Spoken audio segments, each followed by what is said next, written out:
Hello everyone, मेरा नाम है शिवी और मैं आपके लिए, जैसे कि हम लोग डिस्कस कर रहे हैं तमिलनाडु की क्लास 11 की एंशियंट हिस्ट्री वाला पार्ट, जिसमें हम लोगों ने स्टोन एज कवर कर लिया। ठीक है, लास्ट हम लोगों ने इंडस वैली सिविलाइजेशन ख़त्म कर लिया, वैदिक एज ख़त्म कर लिया, महाजनपद ख़त्म कर लिया। महाजनपद के टाइम पर क्या क्या फॉरेन इन्वेजन हुए थे वो हमने फिनिश कर लिए हैं। उसके बाद जैनिज़्म बुद्धिज़्म भी हम लोग ख़त्म कर चुके हैं और हम लास्ट लेक्चर में मौर्यंस के बारे में डिस्कस किया था कि मौर्यंस का स्टार्ट किसने किया था और उनके इम्पॉर्टेंट रूलर कौन थे। तो चंद्रगुप्त मौर्य जो थे उन्होंने मौर्यन डायनेस्टी को स्टार्ट किया था नंदा रूलर को डी थ्रोन करके। फिर चंद्रगुप्त मौर्य के बाद जो इम्पोर्टेंट रूलर आए थे वो थे बिंदुसारा, और उसके बाद जो इम्पोर्टेंट रूलर आए थे वो अशोका। ठीक है, इन तीनों के बारे में हमने देखा था। चंद्रगुप्त मौर्य जैनिज्म को फॉलो करते थे, बिंदुसारा आजीविका को फॉलो करते थे और अशोका जो थे वो बुद्धिज़्म को फॉलो किया करते थे। ठीक है, सबके अलग अलग रिलीजन ये फॉलो करते थे। चंद्रगुप्त मौर्य का कॉन्क्वेस्ट कहाँ से कहाँ तक था वो भी मैं आपको एक बार रिवाइज करा देती हूँ। ये देखिए, ये चंद्रगुप्त मौर्य का कॉन्क्वेस्ट था। इन्होंने मगध से स्टार्ट करके पूरा नॉर्थ वेस्ट फ्रंटियर तक अपना रूल स्टैब्लिश कर लिया था। इतना एम्पायर ये बिल्डअप करके जा चुके थे। फिर बिंदुसारा का टाइम आता है, तो बिंदुसारा के टाइम पे उन्होंने जो कॉन्क्वेस्ट किया था उससे ये पूरा का पूरा जो एम्पायर है वो किसके अंडर में आता था, बिंदुसारा के अंडर में आता था। सिर्फ जो कलिंगा वाला पार्ट है ये बिंदुसारा के अंडर में नहीं आता था। फिर जब अशोका आए उन्होंने पूरा इतना यहाँ से लेके यहाँ का पूरा एम्पायर मौर्यन एम्पायर के अंडर में ले लिया था और उन्होंने कलिंगा वॉर में कलिंगा को भी जीत लिया था, इसलिए ये पार्ट भी मौर्यन एम्पायर के अंडर में आ गया था। यहाँ तक हम लोगों ने डिस्कस कर लिया था। उसके अलावा हमने ये डिस्कस किया था कि अशोका ने कलिंगा वॉर के बाद उनका हृदय परिवर्तन हुआ, उसके बाद उन्होंने बुद्धिज़्म को एम्ब्रेस करना स्टार्ट किया और उन्होंने एक अपना नया धम्म निकाला जिसको वो धम्मा बोलते थे, नॉट बुद्धिज़्म या धर्म नहीं बोलते थे, वो इसको धम्मा बोलते थे, जिसमें नॉर्मल कोड ऑफ कंडक्ट उन्होंने दिए थे जो लोगों को फॉलो करने थे। जैसे अपने पेरेंट्स की रिस्पेक्ट करना, एल्डर्स की रिस्पेक्ट करना, ब्राह्मण्स की रिस्पेक्ट करना, ठीक है, एनिमल स्लॉटरिंग नहीं करना, एनिमल सेक्रीफाइस को गिव अप कर देना, और पीपल टू पीपल कांटेक्ट बनाने के लिए धम्मा यात्रास करना जिससे लोग आपस में मिलें और वो अपने गुड थॉट्स एक दूसरे के साथ शेयर करें। ये सारी चीज़ें किसने की थी, अशोका ने की थी। ठीक है, तो अशोका के टाइम पे बहुत बड़ा एम्पायर बिल्डअप हो चुका था जैसा कि हमने अभी देखा। फिर अशोका की डेथ के बाद 232 BC में मौर्यन एम्पायर का डिवीजन हो गया, क्योंकि मौर्यन एम्पायर बहुत बड़ा पार्ट बन गया था और उसके अशोका के बाद जो भी रूलर्स आए वो इतना बड़ा एम्पायर को नहीं कैरी ऑन कर पाए या उसको नहीं संभाल पाए, इसलिए जो मौर्यन एम्पायर था वो दो पार्ट्स में डिवाइड हो गया, एक तो वेस्टर्न पार्ट और एक ईस्टर्न पार्ट। मतलब ये वाला पार्ट अलग हो गया, ये वाला पार्ट अलग हो गया, ऐसा वेस्टर्न और ईस्टर्न में डिवाइड हो गया था। जो वेस्टर्न पार्ट था उसको कौन रूल करता था, कुणाल, जो किसके सन थे, अशोका के सन थे। और जो ईस्टर्न वाला पार्ट था उसको कौन रूल किया करता था, दशरथ, जो किसके ग्रैंड सन थे, अशोका के। इसका मतलब है कि जो पूरा मौर्यन एम्पायर है था इतना, वो वेस्टर्न और ईस्टर्न पार्ट में डिवाइड हो गया था, ये वेस्ट पार्ट, ये ईस्ट पार्ट। अब वेस्टर्न पार्ट को कौन रूल कर रहा था, कुणाल, जो कि अशोका के सन थे, बेटे थे। और ईस्टर्न पार्ट को कौन रूल कर रहा था, दशरथ, जो कि ग्रैंड सन थे किसके, अशोका के। ऐसे एम्पायर डिवाइड हो गया। ठीक है, उसके बाद बैक्ट्रियन का इन्वेजन हुआ। बैक्ट्रियंस कहाँ से आते हैं अभी मैं आपको बताती हूँ मैप में। बैक्ट्रियन की इन्वेजन के वजह से जो वेस्टर्न पार्ट था एम्पायर का वो ख़त्म हो गया। ठीक है, उसके बाद जो ईस्टर्न पार्ट था वो संप्रीति, वो जो दशरथ के सक्सेसर थे उन्होंने उसको कंटिन्यू रखा, मतलब ईस्टर्न पार्ट सिर्फ मौर्यन एम्पायर में बचा था। वेस्टर्न एम्पायर जो था, वेस्टर्न पार्ट जो था वो फॉरेन इन्वेजन की वजह से कोलैप्स हो गया। ठीक है, तो जो सबसे लास्ट मौर्यन किंग थे बृहद्रथ, उनको उनके जो मिनिस्टर थे पुष्यमित्र शुंग, उन्होंने असेसिनेट करके मार दिया था। इसके वजह से वैसे भी ऑलरेडी धीरे धीरे मौर्यन एम्पायर वीक हो गया था और पुष्यमित्र शुंग ने उस लास्ट मौर्यन किंग को भी असेसिनेट कर दिया। असेसिनेट कर देना मतलब मर्डर कर दिया, और उसके बाद उन्होंने शुंगा डायनेस्टी का स्टार्ट किया। ठीक है, तो ऐसे मौर्यन डायनेस्टी यहाँ पर ख़त्म हो गई। अब मैंने टर्म बोली थी बैक्ट्रियन, तो बैक्ट्रियंस बता देती हूँ किधर आता है, सेकेंड। ये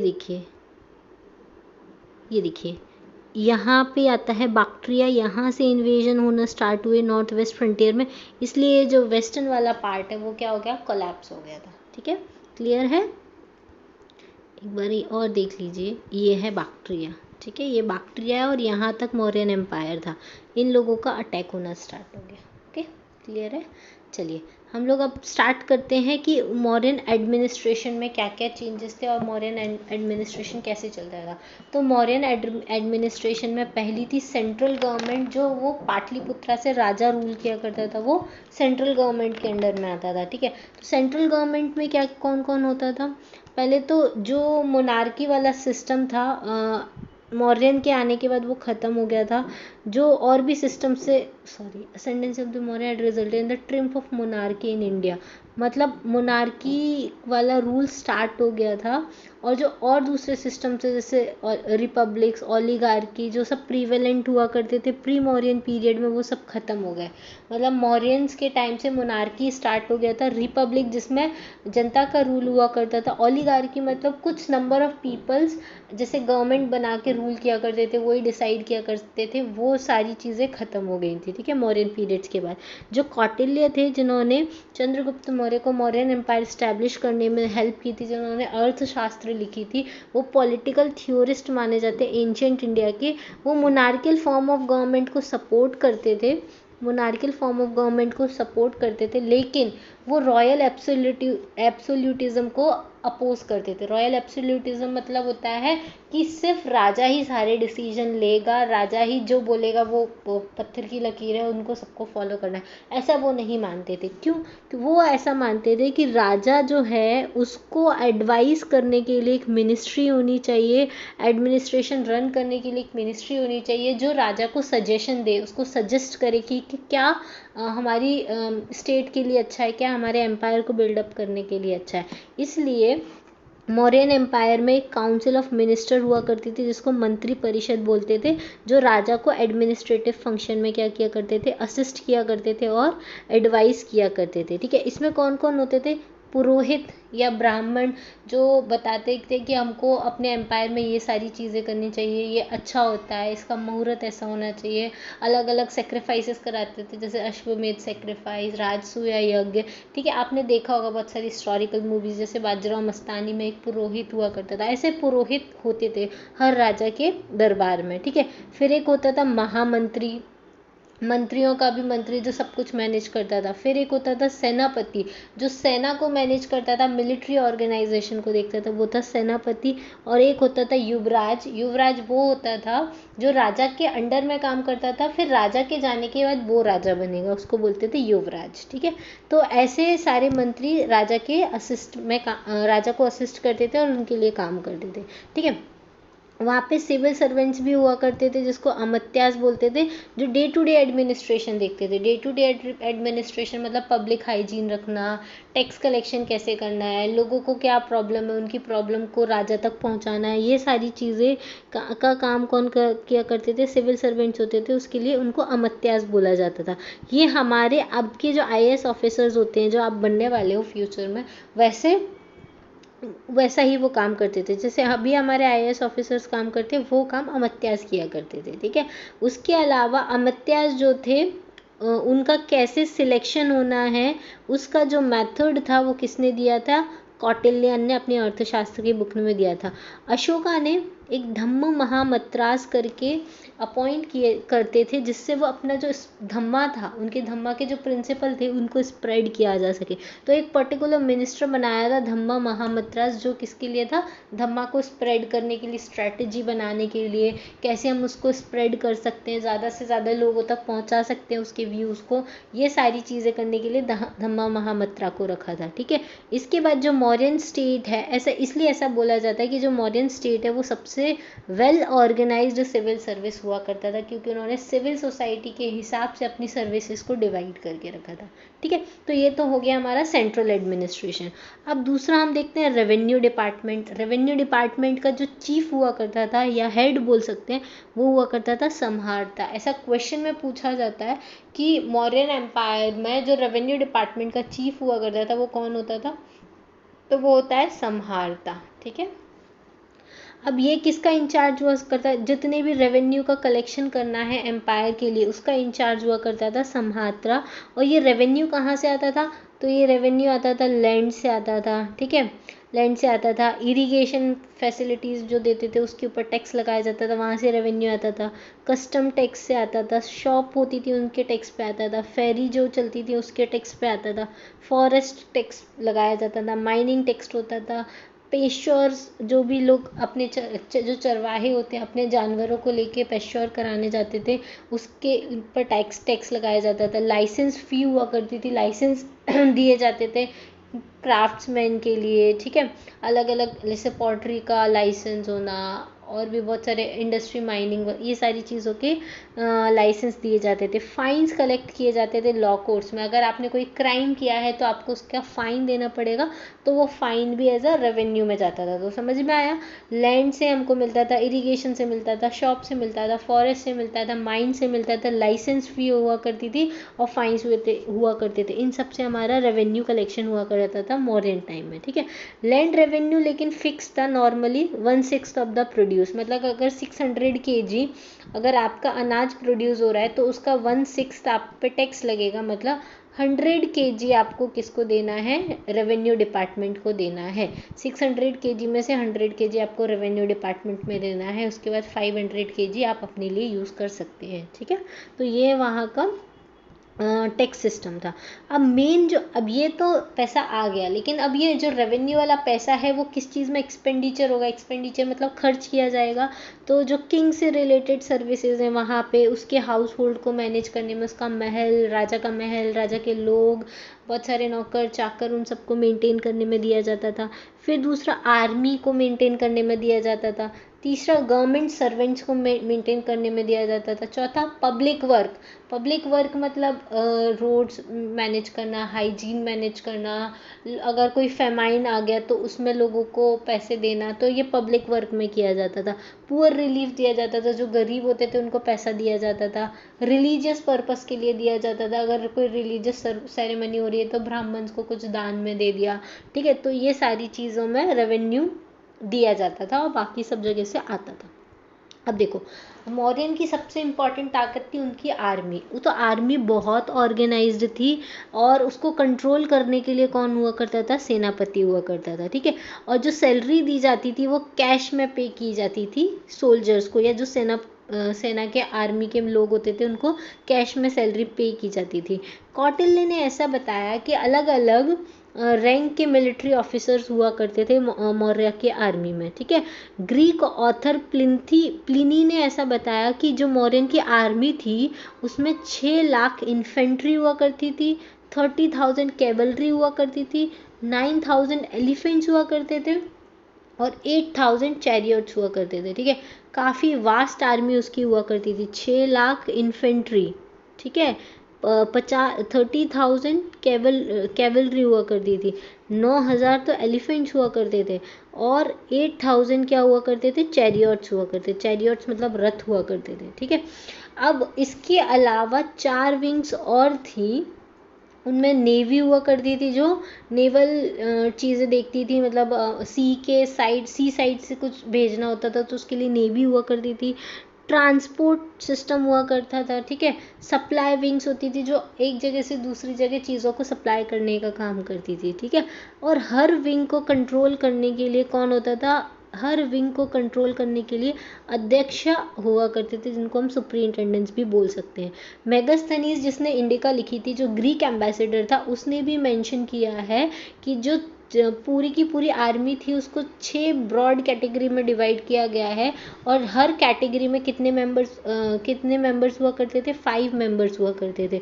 तो 6 कैटेगरी में 6 कैटेगरी में अब टोटल कितने मेंबर हो गए, 30, क्योंकि हर कैटेगरी में 5 मेंबर हुआ करते थे, तो टोटल 6 कैटेगरी में कितने हो गए, 5 × 6 = 30 मेंबर्स या ऑफिसर्स हुआ करते थे जो आर्मी को मैनेज करते थे, ठीक है। देखो, Megasthenes mention 6 boards of 5 member each to control the 6 wings of the military. तो 6 विंग्स को मेंटेन करने के लिए 30 ऑफिसर्स हुआ करते थे उस टाइम पे। ये तो हो गया मिलिट्री ऑर्गेनाइजेशन। अब हम देखते हैं कॉमर्स और इंडस्ट्री में क्या हुआ है। देखो, कॉमर्स और इंडस्ट्री के लिए ये डिपार्टमेंट जो है वो क्या करता था, रिटेल और होलसेल प्राइस जो होती थी गुड्स की उसको कंट्रोल करता था कि कितनी रिटेल प्राइस होनी चाहिए गुड्स की, कितनी होलसेल प्राइस होना चाहिए। ऐसा नहीं कि अंधाधुन आप किसी भी प्राइस पे बेच रहे हो, ठीक है। तो रिटेल और जो कमोडिटी की प्राइस होती थी उसको कंट्रोल करने के लिए कॉमर्स इंडस्ट्री हुआ करती थी, जिससे क्या होता था अगर ये प्राइस को मेंटेन करते थे तो स्टडी सप्लाई हुआ करती थी। और ये किसके अंडर में हुआ करता था, ऑफिसर्स के अंडर में हुआ करता था, जिसको क्या बोलते थे, अध्यक्ष बोला करते थे, ठीक है। इवन उस टाइम पे क्या किया जाता था, वेट्स और मेजर को भी कंट्रोल किया जाता था, मतलब वेट्स भी डिफाइन थे और कितना मेजरिंग इंस्ट्रूमेंट्स थे वो भी सब कुछ डिफाइन किया गया था, ठीक है। और उस टाइम पे कस्टम ड्यूटीज भी लगाई जाती थी और फॉरेन ट्रेड भी हुआ करता था। तो ये सारी चीज़ें उस टाइम पे हुआ करती थी मौर्यन टाइम में, ठीक है। अब इसके बाद जो आया वो है हमारा जुडिशियल और police department, law and order maintain करने के लिए, ठीक है। कौटिल्य जो थे उन्होंने बताया था कि दोनों सिविल और क्रिमिनल कोर्ट्स हुआ करते थे मौर्यंस के टाइम पे। जो चीफ जस्टिस होते थे सुप्रीम कोर्ट के वो कहाँ कहाँ रहते थे, पाटलिपुत्रा में रहते थे। और जो चीफ जस्टिस हुआ करते थे सुप्रीम कोर्ट के उसको क्या बोलते थे, धर्माधिकारिण। क्या बोलते थे, चीफ जस्टिस को मॉडर्न टाइम में धर्माधिकारिण बोलते थे। उसके बाद वहाँ पे सब ऑर्डिनेट कोर्ट्स भी हुआ करते थे प्रोविंशियल कैपिटल्स में और डिस्ट्रिक्ट में, किसके अंडर में, अमात्यास के अंदर में। जो सिविल ऑफिसर्स हुआ करते थे या सिविल सर्वेंट्स हम जिनको बोल सकते हैं, उनके अंडर में प्रोविंशियल और सब ऑर्डिनेट कोर्ट हुआ करते थे। तो एक हो गया सुप्रीम कोर्ट जो कैपिटल सिटी में रहेगा, जिसके हेड या चीफ जस्टिस कौन होंगे, धर्माधिकारिण। उसके अलावा प्रोविंशियल कोर्ट, क्योंकि एम्पायर बहुत बड़ा था तो अलग अलग प्रोविंस में डिवाइड किया गया था। तो प्रोविंशियल जो कोर्ट हुआ करते थे वहाँ वो किसके अंडर में होते थे, तो वो अमात्यास के अंडर में हुआ करते थे। इतना क्लियर है, ओके। इसके बाद क्या हुआ, अलग अलग टाइप की पनिशमेंट दी जाती थी, जैसा क्राइम होता था उसके हिसाब से। फाइन दिए जाते थे, इम्प्रिजनमेंट दिए जाते थे, म्यूटिलेशन दिए जाते थे, इवन डेथ भी दी जाती थी जो क्राइम करता था उसके हिसाब से। और टॉर्चर, जैसा हमारी पुलिस नहीं करती है, 3 डिग्री टॉर्चर किया जाता था। ट्रुथ निकलवाने के लिए, सच्चाई निकलवाने के लिए लोगों को मारा जाता था, टॉर्चर किया जाता था, जिससे कि वो सच बोल दें, ठीक है। पुलिस स्टेशंस भी मिले, प्रिंसिपल सेंटर्स में बहुत सारे पुलिस स्टेशन हुआ करते थे उस टाइम पे, जो भी प्रिंसिपल सेंटर थे, ठीक है। कौटिल्य और अशोका दोनों के एडिक्ट में जेल और जेल ऑफिसर्स के बारे में मेंशन किया गया है। तो मतलब उस टाइम पे जेल भी हुआ करती थी और जेल ऑफिशियल्स भी हुआ करते थे, ठीक है।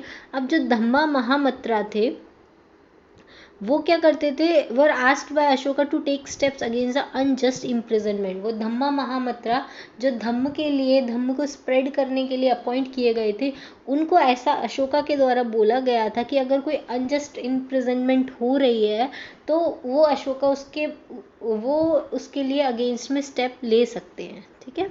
फिर remission of sentences is also mention as Ashoka's inscription, मतलब अगर कोई सेंटेंस उसको रिमिट करना है या उसको कैंसिल करना है, जैसे किसी को डेथ सेंटेंस दे दिया गया है तो उसका रेमिशन करना है या उसको कैंसिल करना है, तो वो भी एक राइट मेंशन किया गया है अशोका के इंस्क्रिप्शन में। अभी प्रेजेंटली ये जो राइट है वो हमारे प्रेसिडेंट के पास है कि वो रेमिशन कर सकता है किसी भी पनिशमेंट का, डेथ सेंटेंस को भी कैंसिल कर सकता है। ये राइट सिर्फ हमारे इंडिया के प्रेसिडेंट के पास है, ठीक है। और उस टाइम ये जो राइट हुआ करता था वो राजा के पास हुआ करता था, ठीक है। चलो नेक्स्ट हम पढ़ेंगे, अभी तक हम लोगों ने क्या क्या देख लिया, हमने देख लिया सेंट्रल एडमिनिस्ट्रेशन कैसे हुआ करता था, कॉमर्स इंडस्ट्री कैसे होती थी, रेवेन्यू डिपार्टमेंट कैसे था, मिलिट्री ऑर्गेनाइजेशन और आर्मी कैसे होती थी, और अब हम डिस्कस करेंगे सेंसस के बारे में कि सेंसस भी हुआ करता था उस टाइम पे, मौर्यन के टाइम सेंसस भी हुआ करता था और रेगुलर सेंसस हुआ करता था मौर्यन पीरियड में, ठीक है। विलेज ऑफिशियल्स जो होते थे वो काउंटिंग करते थे कितने नंबर ऑफ पीपल हैं और उनकी डिटेल्स भी दिया करते थे कि वो किस कास्ट को बिलोंग करते हैं और उनका क्या ऑक्यूपेशन हुआ करता था, ठीक है। तो ये सारी डिटेल्स के थ्रू वो लोग सेंसस किया करते थे। उसके अलावा एनिमल्स को भी काउंट किया जाता था उसमें, सेंसस में हर घर में कितने एनिमल्स हैं। और जो सेंसस टाउन में हुआ करते थे उनको कौन करता था, म्युनिसिपल ऑफिशियल्स किया करते थे, जिससे वो पॉपुलेशन की मूवमेंट को ट्रैक कर सकें कि कितने पॉपुलेशन विलेज से टाउन की तरफ जा रहे हैं और टाउन से विलेज की तरफ आ रहे हैं। और दोनों फॉरेनर्स और इंडिजिनस दोनों टाइप के लोगों की काउंटिंग की जाती थी। और जो भी डेटा कलेक्ट किया जाता था कि लोगों से पूछ के ही डेटा कलेक्ट किया जाता था, और जो डेटा कलेक्ट किया गया है वो करेक्ट है या नहीं है उसके लिए स्पाइस भी थे, चेक करने के लिए, मतलब जासूस लगा रखे थे कि जो भी उन्होंने, जैसे किसी घर में उन्होंने बोला कि हम 4 लोग रहते हैं और 3 हमारे घर पे गाय हैं, तो ये वो जो सही बोल रहा है या नहीं बोल रहा है इसके लिए स्पाई हुआ करते थे। ठीक है, चलो अब जो सेंसस होता है वो मॉडर्न टाइम में एक परमानेंट इंस्टीट्यूशन था। ठीक है, मतलब वहाँ रेगुलर सेंसस हुआ करता था मॉडर्न पीरियड में। अब देखो सेंसस होना मतलब क्या होता है, अगर किसी जगह पे रेगुलर सेंसस होता है ना, तो वहाँ पे उसको उसको कितना कंट्रोल करना है, क्या करना है, उसका सारा डेटा उसके पास रहता है। तो census is a very good thing जो मॉडर्न टाइम में हुआ करती थी। ठीक है, अब उसके बाद हमने इसके पहले पढ़ा था प्रोविंशियल एडमिनिस्ट्रेशन, अब हम पढ़ेंगे प्रोविंशियल एंड लोकल एडमिनिस्ट्रेशन, क्योंकि जो सेंट्रल एडमिनिस्ट्रेशन था वो तो सिटी पाटलिपुत्रा से होता था। अब उसके अलावा जो इतना बड़ा वास्ट एम्पायर था उसमें अलग अलग प्रोविंसेस और विलेजेस हुआ करते थे, तो वहाँ का एडमिनिस्ट्रेशन कैसा हुआ करता था। तो जो पूरा मौर्यन एम्पायर था वो 4 प्रोविंसेस में डिवाइडेड था, जिनकी कैपिटल क्या थी, तक्षशिला, उज्जैन, सुवर्णगिरी और कलिंगा। मैं आपको मैप में दिखाती हूँ ये कहाँ कहाँ आते हैं। तक्षशिला, देखो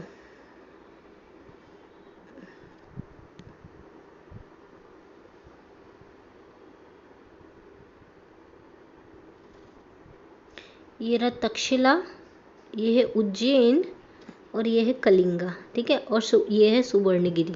ठीक है, ये चारों इसके प्रोविंस हुआ करते थे मौर्यन एम्पायर के, और यहीं पर प्रोविंशियल एडमिनिस्ट्रेशन हुआ करता था। ठीक है, जो प्रोविंशियल गवर्नर हुआ करते थे वो मोस्टली रॉयल फैमिली के हुआ करते थे, क्योंकि जो देखो राजा की जो राजधानी है, मतलब जो कैपिटल सिटी है, उसके अलावा फिर दूसरा इंपॉर्टेंट क्या होता है उनकी प्रोविंसेस की, वो उतनी प्रोविंस के एरिया में वो रूल करेंगे, तो वो किसकी फैमिली को बिलोंग करेंगे, तो वो राजा की फैमिली में, या राजा के बेटे हो सकते हैं या राजा का भाई हो सकता है, तो वो रॉयल फैमिली को बिलोंग करेंगे जो इन प्रोविंसेस को देखेंगे। क्यों, क्योंकि अगर दूसरे को रखेंगे हो सकता है कि वो उससे बगावत कर दे, हो सकता है कि वो उसको धोखा दे दे राजा को, इसलिए ये जो होते थे वो राजा की फैमिली को ही बिलोंग करते थे। और उनका काम क्या होता था, लॉ एंड ऑर्डर मेंटेन करना और टैक्स को कलेक्ट करना एम्पायर के लिए। ठीक है, और बाद में जो भी टैक्स कलेक्ट हुआ करता था वो राजा के पास जाया करता था। ठीक है, अभी जो डिस्ट्रिक्ट एडमिनिस्ट्रेशन होता था वो किसके अंदर में था, राजूकास के अंदर में था, जिसकी पोजीशन किसके सिमिलर थी, अभी जो मॉडर्न कलेक्टर्स हुआ करते थे उनके सिमिलर हुआ करती थी। ठीक है, उसके अलावा उनको कौन असिस्ट करता था, युक्तास और सबऑर्डिनेट ऑफिशियल्स उनको किया करते थे। फिर होता था नेक्स्ट लेवल पे विलेज एडमिनिस्ट्रेशन जिसका हेड कौन हुआ करता था, ग्रामीणी, और उसके ऑफिशियल सुपीरियर कौन हुआ करते थे, गोपा। तो देखो इसका मैं आपको एक हायरार्की बता देती हूँ कैसे प्रोविंशियल एडमिनिस्ट्रेशन हुआ करता था। देखो किस लेवल से हुआ करता था, सबसे बड़ा, पहले तो पूरा एम्पायर को प्रोविंस में डिवाइड किया, तो सबसे बड़ा हो गया प्रोविंस, जिसका हेड कौन हुआ करता था, कोई कुमार, राजकुमार। ठीक है, या कोई रॉयल फैमिली का मेंबर। फिर आती थी डिस्ट्रिक्ट, जिसका हेड कौन हुआ करता था, राजू का, जो अभी हमने देखा, राजू का, जो अभी आज के मॉडर्न कलेक्टर की तरह हुआ करता था। ठीक है, फिर आती थी ग्रुप ऑफ, डिस्ट्रिक्ट के अंदर 10 विलेज का ग्रुप, बहुत सारे अगर विलेजेस है उसमें से जो 10 विलेजेस को देखता था उसका हेड कौन हुआ करता था, गोपा। और सिंगल जो विलेज हुआ करता था उसका हेड कौन हुआ करता था, ग्रामीणी। क्लियर है, देखो सबसे बड़ा प्रोविंस हो गया, उसका हेड कौन है, कुमार। उसके प्रोविंस के अंदर बहुत सारी डिस्ट्रिक्ट हुआ करती थी और हर डिस्ट्रिक्ट का हेड कौन हुआ करता था, राजू का, जो लैंड रेवेन्यू और लॉ एंड ऑर्डर को देखता था। डिस्ट्रिक्ट के अंदर 10 विलेज का ग्रुप हुआ करता था जिसका हेड हुआ करता था, गोपा। और सिंगल जो विलेज हुआ करता था उसका हेड हुआ करता था, ग्रामीणी। ठीक है, तो ये प्रोविंशियल एडमिनिस्ट्रेशन वाला सिस्टम मौर्यंस के टाइम पे चलता था। अब जो कौटिल्य और मेगस्थनीज थे, दोनों ने जो म्युनिसिपल एडमिनिस्ट्रेशन के सिस्टम के बारे में बताया है। अर्थशास्त्र में पूरा का पूरा एक चैप्टर है जिसमें नगारिका के रोल के बारे में और सिटी सुपरिटेंडेंट के रोल के बारे में बताया है। उनकी जो चीफ ड्यूटी मतलब मेन ड्यूटी हुआ करती थी वो लॉ एंड ऑर्डर मेंटेन करने की डिस्ट्रिक्ट में, प्रोविंस के अंडर में। और मेगास्थनीज ने बताया है सेम जैसा उन्होंने आर्मी में बताया था कि 6 विंग हुआ करती थी और हर विंग में 5 मेंबर हुआ करते थे।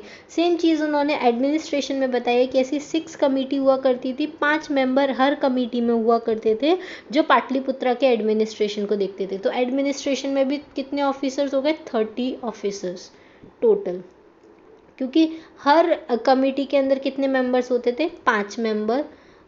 और ऐसी कितनी कमेटियाँ हुआ करती थी? 6 कमेटियाँ हुआ करती थी। ठीक है, तो वो कौन कौन सी 6 कमेटियाँ हुआ करती थी? पहली होती थी इंडस्ट्रीज, दूसरी होती थी फॉरेनर्स, तीसरी जो registration of birth and death को रिकॉर्ड करती थी वो, फोर्थ ट्रेड कहाँ से कहाँ क्या आ रहा है, क्या जा रहा है, कितना ट्रेड हो रहा है, उससे क्या रेवेन्यू कलेक्शन हो रहा है, उसमें देखती थी।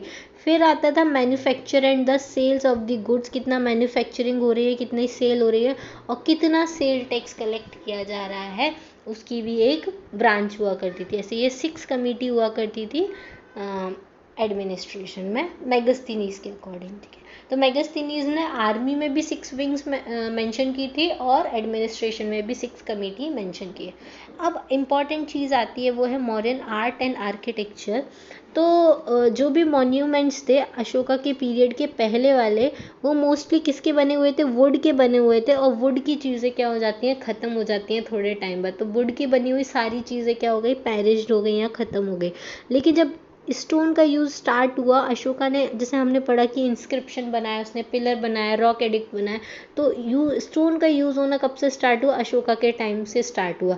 इसके वजह से जो भी मॉन्यूमेंट्स हमारे मॉडर्न टाइम के प्रेजेंट है वो किसके टाइम के प्रेजेंट है? अशोका के टाइम के प्रेजेंट है। उसमें से भी कुछ सर्वाइव कर पाए, कुछ नहीं कर पाए। उसके जो पैलेस थे, मोनेस्ट्रीज थे और बहुत सारे स्तूपास थे वो डिसअपियर हो गए, लेकिन कुछ स्तूपास जैसे सांची का स्तूप है वो बच गया था। ठीक है, आर्टिस्टिक जो रिमेन्स है मॉडर्न पीरियड के उनको हम देखते हैं। जैसे पिलर उन्होंने बनवाए थे। तो पिलर जो अशोका ने जो पिलर बनवाए थे वो फाइनेस्ट स्पेसिमेन है मौर्यन आर्ट की, क्योंकि वो बहुत अलग टाइप के पिलर उन्होंने बनवाए थे। जैसे ये वाला जो पिलर, ये सारनाथ का पिलर है। ठीक है, तो अशोकन जो पिलर इंस्क्रिप्शंस थे वो बहुत सारी प्लेसेस पे मिलते हैं। जैसे दिल्ली में मिलते हैं, इलाहाबाद में मिलते हैं, फिर रुमिंदेई, सांची, सारनाथ, ये सारी जगह पे हमको ये पिलर इंस्क्रिप्शंस मिलते हैं। ठीक है, उनके टॉप पर एनिमल्स होते थे। जैसे सारनाथ का तुमने एम्बलम, हमारा जो सारनाथ, मैंने मेरे थंबनेल की इमेज में भी सारनाथ का वो लगाया और हमारा जो नेशनल एम्बलम है वो भी सारनाथ का है। उसमें जैसे लाइन बने हुए हैं, एलिफेंट्स 3-4 लाइन है। तो ये सारे एनिमल्स उनके हुआ करते थे। टॉप पे, पिलर के टॉप को जो क्राउन किया जाता था वो एनिमल से किया जाता था। जैसे लाइन हुआ, एलिफेंट हुआ या बुल हुआ। जैसे सारनाथ का पिलर है उसमें 4 लाइन है जो एक दूसरे के बैक टू बैक है। ठीक है, Sarnath pillar standing back to back is the most magnificent. Indian government ने इसको एज अपना नेशनल एम्बलम बनाया है with some modification as it state emblem. ठीक है, तो जो सारनाथ का एम्बलम, मतलब सारनाथ का जो उन्होंने जो पिलर है वो हमारे नेशनल एम्बलम में लिया गया है।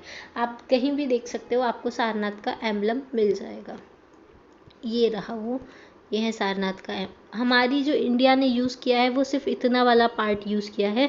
ये जो लोटस वाला पार्ट है वो हमने यूज़ नहीं किया है। ठीक है, इसलिए बोलते हैं कि हमने कुछ मॉडिफिकेशन के साथ यूज़ किया है सारनाथ का पिलर। ठीक है, अब दूसरी जो इम्पोर्टेंट चीज़ अशोका ने बनाई थी वो थी स्तूपास। स्तूपास क्या होते हैं? जहाँ पे बुद्धिस्ट के रेलिक्स रखे जाते हैं। जब तक बुद्धा थे तब, बुद्धा के बाद वाले टाइम पे जो स्तूपा बने उसमें बुद्धा के रेलिक्स रखे गए, मतलब अवशेष। लेकिन अब जो स्तूपा बनते हैं उसमें बुद्धा के, बुद्धिस्ट जो मॉन्क होते हैं उनके रेलिक्स रखे जाते हैं, क्योंकि अब तो बुद्धा नहीं है। तो ये जो अशोका थे उन्होंने बहुत सारे नंबर ऑफ स्तूपा बनाए थे उनके एम्पायर में, लेकिन मेजॉरिटी ऑफ देम जो थे वो डिस्ट्रॉय हो गए क्योंकि फॉरेन इन्वेजन हुआ तो उसमें वो सारे डिस्ट्रॉय हो गए। लेकिन जो सांची का स्तूप है वो बहुत बड़ा मैसिव डायमेंशन बनाया गया था, लेकिन जो ओरिजिनली बिल्ट किया गया था वो, it was originally built with the bricks but later enlarge after the time of Ashoka. जब अशोका ने उसको बनवाया था तब वो ब्रिक्स का बना हुआ था। लेकिन अशोका की डेथ के बाद पुष्यमित्र शुंग ने, और भी बहुत सारे आगे डायनास्टी आएंगी जिसने ये गेटवे वगैरह लगवाए, तो काफ़ी ज़्यादा इम्प्रूवमेंट बाद में हुआ था। लेकिन जो नींव रखी गई थी, जो स्टार्ट किया गया था सांची का स्तूप बनाना, वो अशोका के टाइम में किया गया था। ठीक है, अब फिर केव्स, उन्होंने केव्स भी बहुत बनवाई थी। तो जो केव्स वो बनवाते थे वो उन्होंने किसको दी थी, अजीविकास को दी थी अशोका ने। और उनके जो बेटे थे दशरथ, उन्होंने भी बहुत सारी केव्स जो थी अजीविकास को दे दी थी। अब जो केव्स हुआ करती थी, उनकी जो इंटीरियर वॉल्स होती थी, उनको मिरर की तरह पॉलिश किया जाता था। ठीक है, और उनमें कौन रहते थे, वो मॉन्क्स रहा करते थे, जो बुद्धिस्ट मॉन्क होते थे, आजीविका फॉलो करने वाले मॉन्क्स हुआ करते थे, वो उसमें रहते थे। अब कौन कौन सी केव्स बनवाई हैं, तो बार्बर हिल्स में जो केव है वो बनवाई है, caves at Barabar hills near Bodh Gaya के पास में एक जगह है। ये वंडरफुल पीस है मौर्यन आर्किटेक्चर का। मतलब अगर आप जाओ बारबरा हिल्स तो आप एक बार इसको देख के आना है। सर वेरी गुड, मतलब बहुत अच्छा बनाया है। ठीक है, आपको देखना चाहिए उसको। ओके, ये तो हमने पढ़ लिया, हमने देख लिया कि क्या क्या आर्ट एंड आर्किटेक्चर में उन्होंने बनवाया। तो पिलर्स बनवाए थे। ठीक है, सेकेंड देखिए,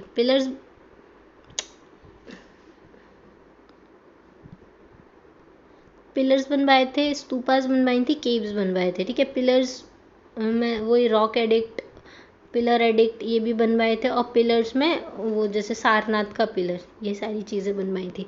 अब मौर्यास के डिक्लाइन होने का रीज़न क्या था, कैसे इतना बड़ा एम्पायर डिक्लाइन हो गया था। तो देखो, कुछ लोग ऐसा बोलते हैं कि जो मौर्यन एम्पायर डिक्लाइन हुआ वो इसलिए बोलते हैं कि जो अशोका ने जो अपनी पॉलिसी अपनाई थी, किसके लिए, बुद्धिज़्म को फॉलो करने के लिए, इसके वजह से वो चला ख़त्म हो गया था।